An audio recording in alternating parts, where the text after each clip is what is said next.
하고 첫 번째 수중 모임입니다. 날씨가 오늘부터 상당히 쌀쌀해져서 여러분 감기 조심하시기를 바랍니다. 오늘 아침에 그 법원에 나가보니까 그 단풍이 이제 완연해진 것 같아요. 이제 정말 가을이 깊어가는 느낌이 듭니다. 오늘 미국 대선은 트럼프가 된 건가요? 거의 트럼프가 되는 분위기 같은데 아닌가요? 하여간 모든 것을 하나님이 주관하실 거니까 마음 놓고 기다리겠습니다. 결과를 보도록 합시다. 오늘 말씀의 제목은 너희는 세상의 빛이다가 오늘 말씀의 제목입니다. 약 2달 전에 얼바인 한국 미니스트리에서 주일날에 전한 설교 말씀인데 우리 부산교회도 전하고 싶었지만 정서적으로 건강한 영성을 마무리할 때까지 기다렸습니다. 그래서 조금 늦었는데 그 설교를 약간 업데이트해서 전합니다.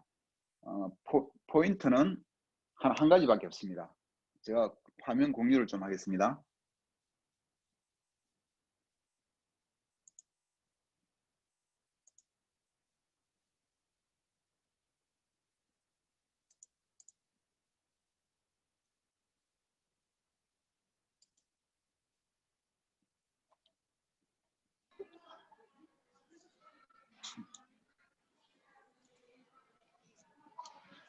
예, 제목은 너희는 세상의 빛이다.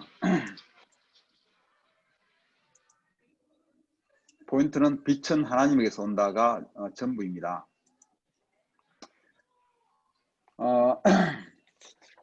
마태복음 5장 14절에서 15절까지를 우리 최기철 형제가 좀 읽어봐 주시겠습니까?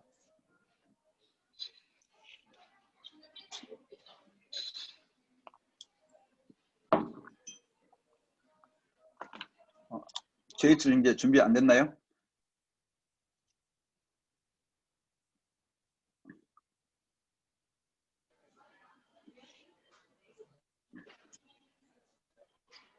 안 되면 제가 읽어도 소리가 됩니다. 안 들려요. 안 그러면 출시 소리가 안 들리는데 모르는. 기철이가 소리 끊었나 보다. 안 그러면 김상수 형제가 좀 읽어주세요. 예, 마태복음 5장 14절 15절입니다. 너희는 세상의 빛이다.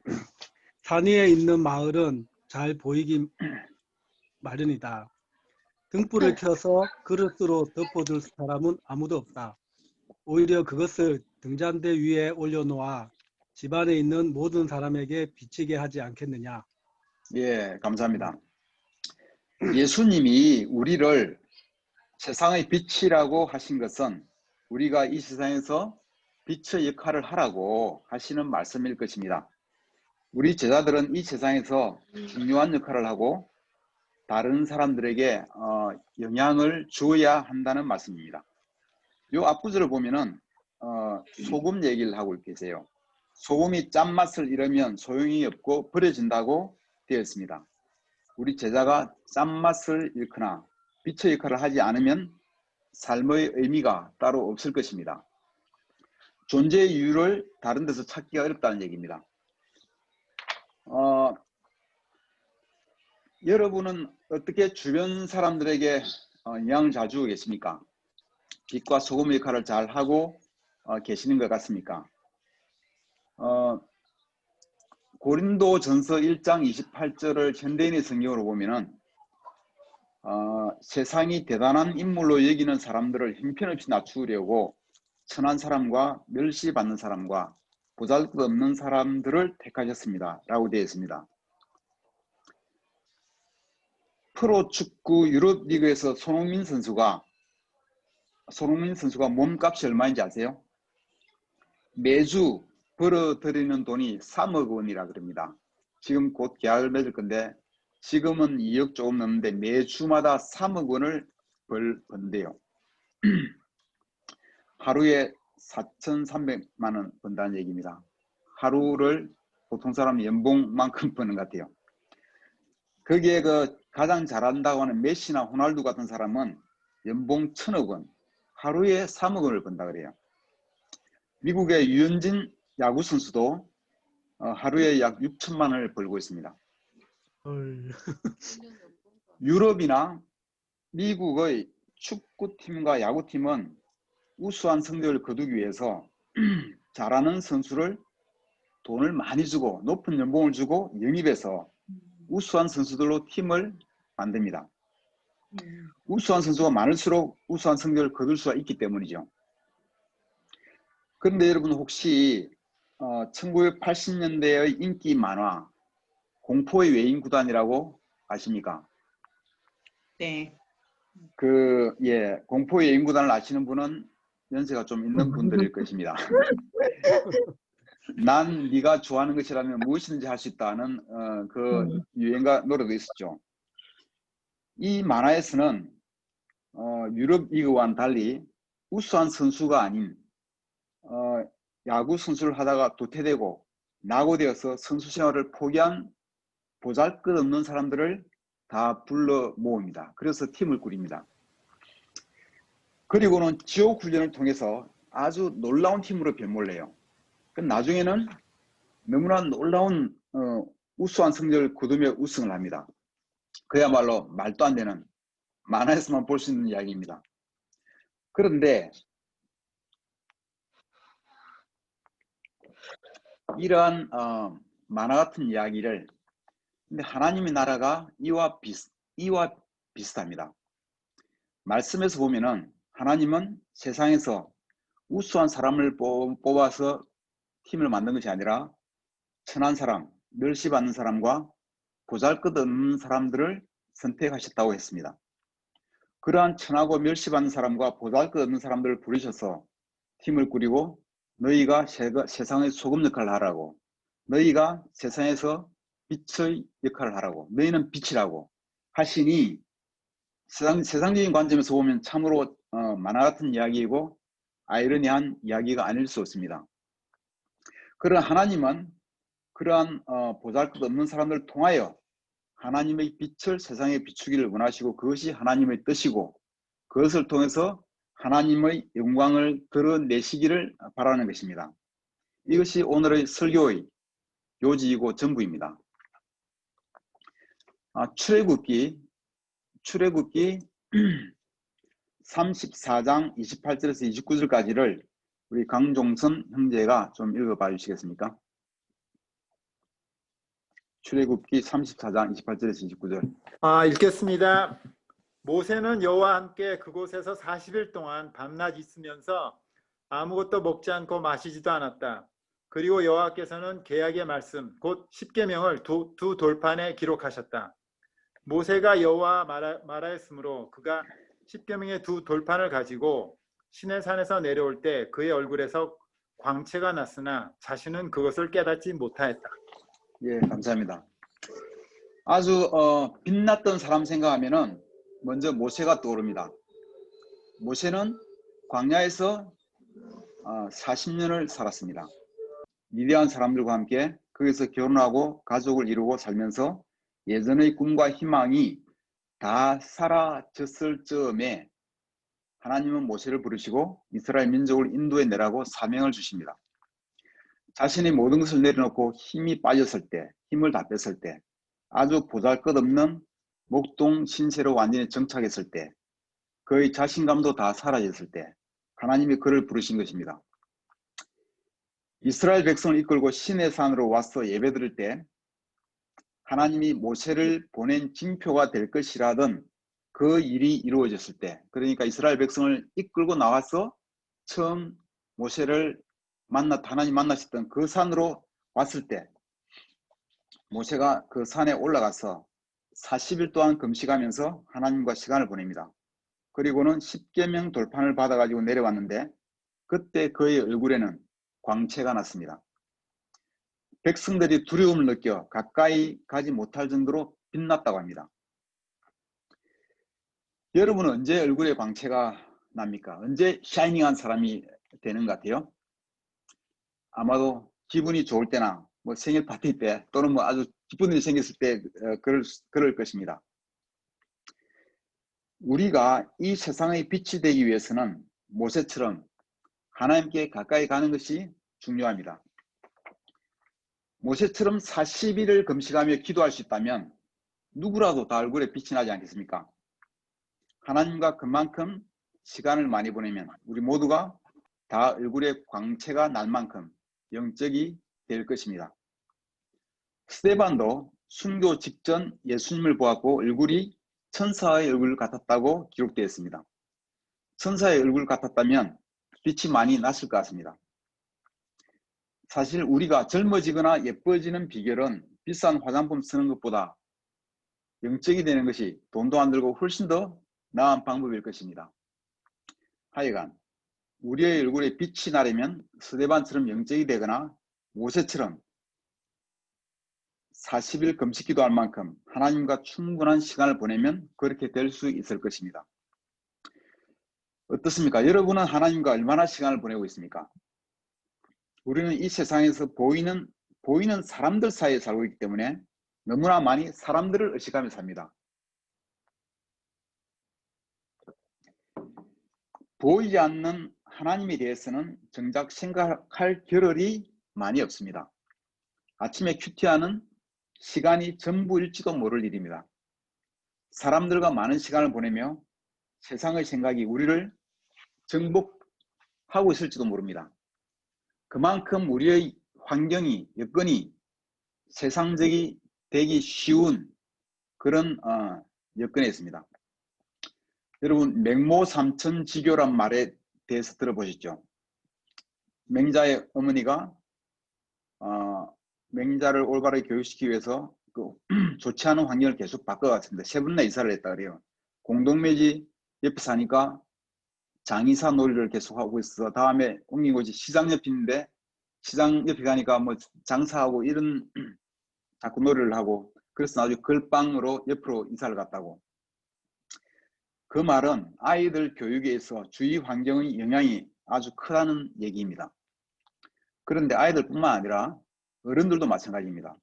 우리가 보고 듣고 생각하는 것이 이 세상이고 이 세상 사람들이면 하나님이 아니라 사람의 생각이 우리를 점령하기 쉽습니다. 그래서 마태복음 6장에 보면은 사람들을 의식하지 말라는 말씀이 계속 나옵니다. 너희는 사람들에게 보이려고 일부러 선한 일을 하지 않도록 조심해라. 너희는 불쌍한 사람을 도울 때 오른손에 하는 것을 왼손에 모르게 하라. 너희 착한 행실이 남의 눈에 띄지 않게 하라. 계속 사람을 의식하지 말 것을 주문하고 계십니다. 그리고 이 당시에 기도할 때도 하나님보다는 사람을 더 많이 의식하는 경우가 많았습니다. 그래서 예수님 또 가르치십니다. 마태복음 6장 5절을 보면은 이제 김진호 형제가 좀 읽어봐 주시겠습니까? 마태복음 6장 5절에서 6절까지. 예, 마태복음 6장 5절에서 6절입니다. 너희는 기도할 때 위선자처럼 하지 말아라. 그들은 사람들에게 나타내려고 회당과 길거리에서 기도하기를 좋아한다. 내가 분명히 말해주지만 그들은 받을 상을 이미 다 받았다. 그러나 너는 기도할 때 골방에 들어가 문을 닫고 보이지 않는데 계시는 내 아버지께 기도하여라. 그러면 은밀히 보시는 내 아버지께서 갚아주실 것이다. 아멘. 네, 감사합니다. 기도할 때 사람들과 떨어져서 하나님과 둘만의 시간을 은밀히 보내라는 말씀입니다. 골방에 들어가서 문을 닫고 하나님께 기도하라고 하십니다. 우리는 우리도 기도할 때 사람들을 많이 의식하는 경우가 있습니다. 기도하지 않으면 누가 물어봤을 때 인도자에게 한 소리 들을까봐, 또 어떤 때는 기도하지 않으면 뭔가 해야 할 일을 하지 않은 것 같아서 찜찜하거나 불안감 때문에, 책임감 때문에 할 수도 있습니다. 우리의 기도는 자신이나 사람을 의식하는 것이 아니라 정말 하나님께 드리는 기도가 되어야 합니다. 우리는 우리의 골방에서 우리의 갈 길을 인도받고 영감을 얻고 지혜를 얻는 것이 필요합니다. 하나님으로부터 빛을 받아야 합니다. 하나님은 스스로 빛을 내는 빛이시지만 우리는 스스로 빛을 내지 못하는 존재입니다. 여러분이 다 동의하실지 모르겠지만 우리는 정말로 보잘것없는 아무것도 아닌 사람들입니다. 하나님으로부터 빛을 받지 않는다면 그야말로 아무것도 아닌 존재입니다. 외인구단에 낙오되고 도태된 선수와 같이 우리는 보잘것없습니다. 마태복음 5장 36절에서 37절을 보면은 최기철 이제 읽을 수 있을까요? 안 그러면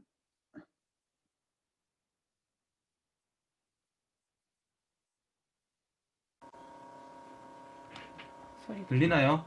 네, 들립니다. 아, 마태복음 5장 36절에서 37절입니다. 내 머리를 두고도 맹세하지 말아라.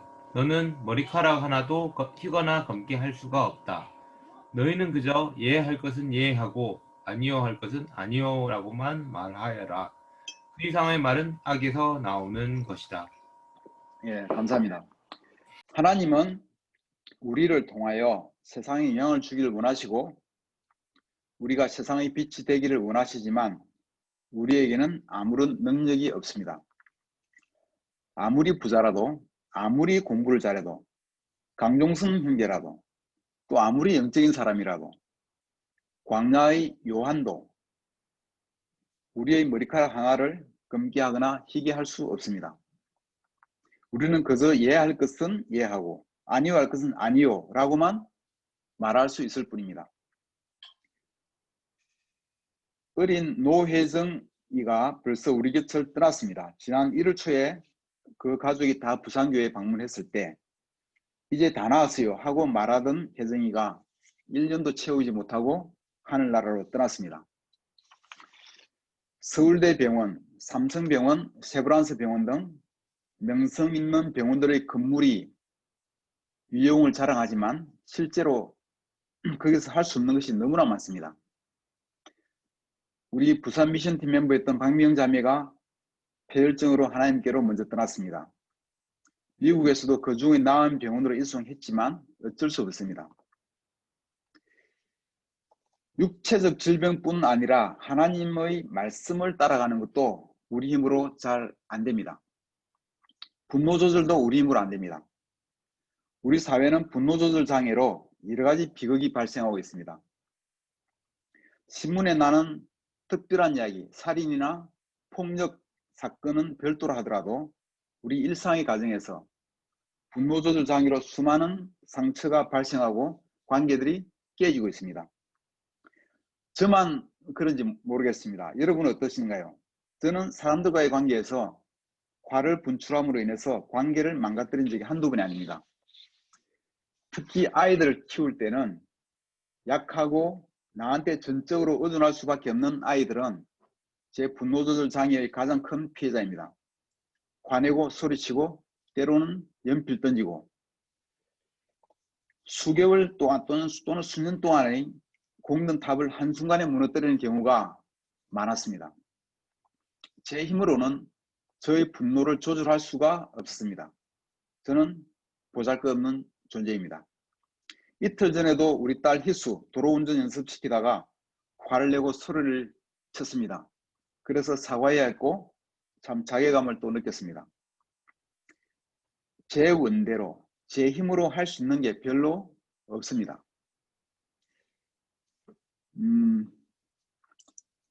누가복음 18장 10절에서 14절까지를 우리 문명수 형제가 읽어 주시기 바랍니다.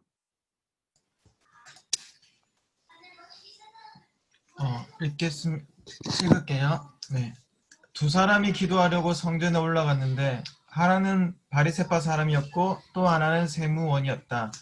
바리새파 사람은 따로 서서 하나님, 나는 다른 사람들처럼 사기꾼도 아니고 정직하지 못하거나 간음하는 사람도 아니며 또 이 세무원과도 같지 않음을 감사합니다. 나는 일주일에 2번씩 금식하며 모든 수입의 일주일을 11조를 바치고 있습니다 하고 기도했으나 세무원은 멀리 서서 감히 하늘을 우러러 보지도 못하고 가슴을 치며 하나님 이 죄인을 불쌍히 여겨주십시오 하고 기도하였다. 내가 너에게 말하지만 이 세무원이 저 바리새파 사람보다 어렵다는 인정을 받고 집으로 들어왔다. 누구든지 자기를 높이는 사람은 낮아지고 자기를 낮추는 사람은 높아질 것이다. 아멘. 아멘. 감사합니다. 이 바리새파 사람은 하나님께 기도하면서 자신을 보잘것없는 존재로 보지 않았습니다. 자신을 뭔가 가지고 있는 something이라고 보았고 하나님 앞에 자랑할 것이 있었습니다. 하나님은 자신이 뭔가 가지고 있는 존재로 생각하는 사람을 통해서는 영광을 받으실 수가 없습니다. 하나님은 기드온이 자신의 힘으로 이긴 것으로 생각하지 못하도록 3만 명의 군인을 돌려보내고 300명의 군사로만 모래알처럼 많은 위대한 군대와 싸우게 하셨습니다. 바울에게도 하나님께 의지하도록 그 마음에 사형 선고를 받은 느낌이 들 만큼 고난을 겪게 하셨습니다. 하나님의 능력에 의지해야 함을 깊이 깨우치게 해 주셨던 것입니다. 이 세무원은 자신에게서 내세울 것이 하나도 없다고 생각했습니다. 그저 하나님의 도우심이 필요한 사람이었습니다. 그는 자신이 아무것도 아닌 보잘것없는 존재임을 인정하였습니다. 자신의 무력감을 인정하고 전적으로 하나님께 나아갔습니다. 그래서 그는 하나님으로부터 어렵다는 인정을 받았습니다. 어떻습니까? 여러분은 바리새파 사람에 가까운가요? 세무원에 가까운가요? 저도 처음에는 세무원과 비슷한 마음을 가지고 있었습니다. 세례받을 때 제가 실패한 삶을 살았음을 인정하였고 제 힘으로 산 30년의 삶이 부끄러움밖에 아무것도 없음을 인정했습니다.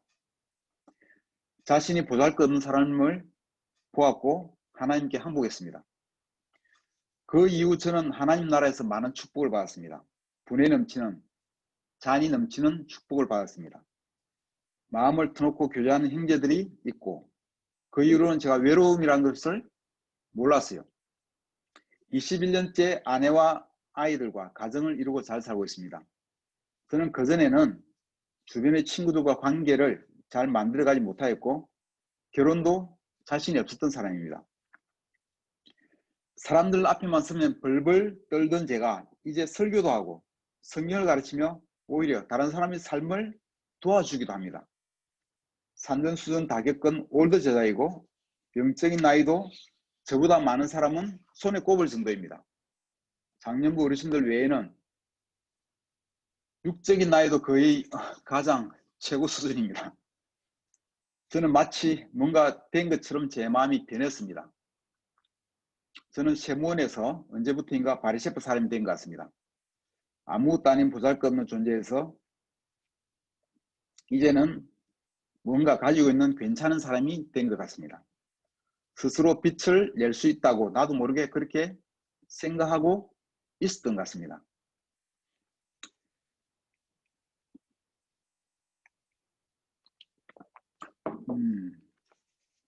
부산으로 내려올 때 저는 마음속으로 자신이 있었습니다. 그동안 갈고 닦은 노하우와 경험으로 교회를 인도하면 부산교회가 놀라운 성장을 할 거라고 생각했습니다. 그러나 2년 가까이 지난 지금 저는 깨닫고 있습니다. 그동안 좋은 변화도 많았습니다. 그렇지만 어떤 부분 교회는 제 생각대로 움직이지 않았습니다. 저의 경험과 지혜로 교회는 제가 원하는 대로 움직이지 않았습니다. 저는 제 힘으로 머리카락 몇 개 정도는 희거나 검게 할 수 있을 것으로 생각했던 것 같습니다. 저는 스스로 제법 빛을 낼 수 있으리라고 믿었던 것 같습니다. 그러나 그렇게 되지 않았습니다. 요한복음 1장 6절에서 8절까지를 제가 읽겠습니다. 요한복음 6장 1장 6절에서 8절까지. 하나님이 보내신 요한이라는 사람이 있었다. 그는 이 빛에 대해서 증거하여 사람들이 자기를 통해 믿도록 하기 위해서 왔다. 그는 빛이 아니었으며 다만 이 빛에 대하여 증거하러 온 것뿐이었다. 하나님은 빛이십니다. 스스로 빛을 내는 빛이십니다. 그러나 여자에서 난 자 중에 가장 위대하다는 요한도 빛이 아니었습니다. 빛을 증거할 뿐이었습니다. 하늘에 있는 많은 별들 중에 스스로 빛을 내는 별은 아주 적습니다. 대부분이 스스로 빛을 내는 것이 아니라 빛을 받아서 전할 뿐입니다. 달에 가보았지만 흙 같은 것밖에 없었고 아무것도 없습니다. 그런데도 달이 밝게 빛나는 것은 태양의 빛을 받아서 전하기 때문입니다. 우리는 빛이 아니고 그냥 달의 흙 같은 그런 존재입니다. 어떤때 우리는 우리 스스로 빛을 내려고 노력합니다. 우리 지혜나 경험에서 배운 것들로 우리 지식으로 뭔가를 이루려고 애를 씁니다. 그러다 곧 지치고 많은 경우가 많습니다. 빛은 하나님이십니다. 하나님이 빛이십니다. 그리스도가 빛이십니다. 저희 부산교회가 성장해서 100명, 200명이 된다 하더라도 그것은 하나님이 하신 일이고 여전히 우리는 머리카락 하나도 희거나 검게 할 수 없는 그런 존재입니다. 스스로 빛을 내고자 할 때는 힘들게만 느껴질 것입니다. 우리가 할 일은 각자의 골방으로 가는 길입니다. 나의 골방에서 하나님을 대하는 시간이 길어질 때 모세만큼은 아니더라도 제 얼굴에, 제 마음에 하나님의 빛이 밝아질 것입니다. 인도자라는 타이틀을 내려놓고 30년 가까운 올드 제자라는 타이틀도 내려놓고 미션팀을 갔다 왔다는 별수도 내려놓고 아무것도 아닌 보잘것없는 존재로 나의 골방으로 가기를 원합니다. 우리 모두 자신의 골방으로 들어가서 하나님과 시간 보내시기를 바랍니다. 그 시간을 길게 하고 그 시간을 즐기시기를 바랍니다. 그래서 너희는 세상의 빛이다 라고 하신 주님의 말씀이 우리 각자의 삶에서 더욱 놀랍게 이루어지기를 간절히 바랍니다. 우리 모두 이 세상에서 더 밝게 빛나기를 기대하면서 말씀을 마치겠습니다. 감사합니다. 짝짝짝짝짝.